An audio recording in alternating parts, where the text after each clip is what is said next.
You know, we've been talking a lot about ways to stay invested in your New Year's resolutions and never give up. Well, today we are learning some science-backed ways to break unhelpful habits in order to build the healthier ones. Yeah, lifestyle wellness coach Kayla Jeter joins us now with more. And Kayla, so you're coming from a position of being a former athlete, yes, volleyball player, so you know what it takes to actually be dedicated to something. Totally. And it's not necessarily, as we were pointing out, just making it past a certain period of time, 3 weeks or whatever, to form that habit. How do we get into and stick with what we've set out as a goal? Totally. Well, I think when we think about the new year, so many people set resolutions around making these big changes in the way they behave. And that's what a habit is. It's a behavior that we've repeated time and time again, so it becomes automatic. For example, if you were to cross your arms right now and you pay attention to what arm is on top. Okay, now uncross them. Now cross opposite arm on top. It takes so much more thought. Yes, right? Like imagine going through life having to make all these decisions all the time. Yeah. So when it comes to a habit, it's a behavior that is automatic, and habits are created amongst a loop. So it's a cue, behavior, and a reward. So in order to break that habit, we got to break the habit loop. Okay, so do you do that backwards? Okay, let's say you're trying to eat healthy or drink less, or how do you take things away? Because to me, like building a habit seems a lot easier, a plus than a minus. Yeah, so breaking a habit or changing a habit starts with creating awareness. So for example, say you're a late night snacker, which we all go through for different reasons. So the cue is really the emotion or the feeling. It's the stress perhaps. The behavior is reaching for something, and the reward is the feeling of whatever you're reaching for.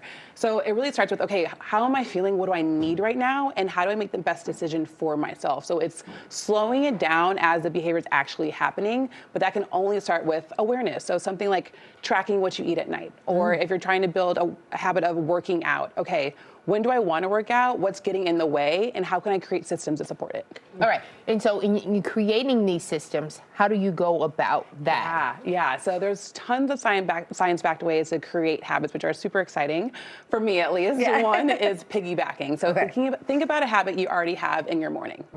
Okay, now say you want to create a habit of building a gratitude practice. And not a lot of people have time for a meditation or whatever, maybe at the end of the day, but you always make your coffee in the morning, let's say, right? You hit that button. That's a habit that you already have. Think about now, what can you tack on to that habit that's already happening? Maybe it's writing 3 good things for your day, and then you can always build from there. So that's one way you can do it. You also can do something called habit stacking. Okay. So taking a larger habit and breaking it down. For example, I want to read more books this year, okay? But saying you just want to read a book takes a lot of effort.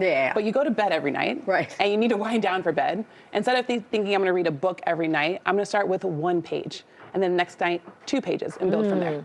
Okay, so if we're done going backwards and we're doing the breaking of the habit, because there are these things called cravings, and some people can't get over those cravings. How does that come into play when you're trying to reverse something negative, like stop snacking at night? Sure. So when we think about cravings, that's a desire for a certain feeling. So it's going back to one, what is the craving?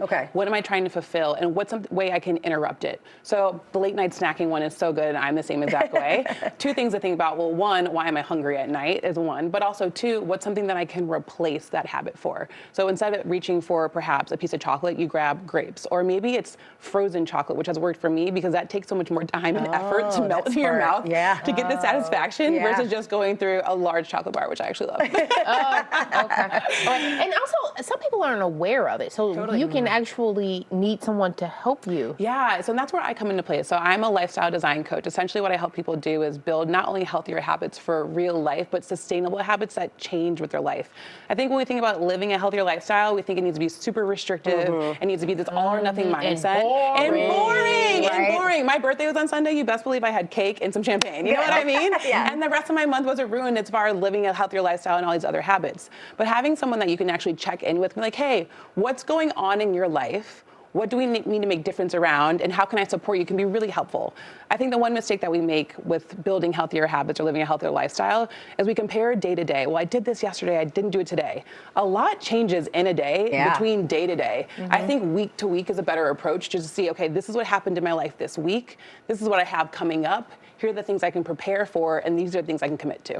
And do you work with people like for a full day? Because I think a lot of people don't even realize the things that they are doing to sabotage themselves. So, oh my gosh, totally. Yeah. I think the biggest place to start, when I start working with clients, I encourage them just to write down what happens in your day. What's happening in your morning routine, your afternoon routine, how do you wind down from work, and how do you prepare to go to bed? When we think about morning routine specifically, there's so many ways to do it. Yeah. There's a lot of information out there. It can feel like a billion steps. But essentially, you're just asking yourself, how am I going to set myself up to feel better in my day to take care of myself? Well, morning routines really start at night. How am I winding down? How am I setting myself up for success? How does my environment support me to actually show up for the things I want to do? All of that. Wow. Okay. Yeah. Fitandfull.kayla.com is where you get more information and actually can find you so that you can help us break all of this down, because this sounds like a big bite, but really, if you just go at it with small chunks, you'll be okay. 1% better every day. Oh, I love that. Thank you. Thank you.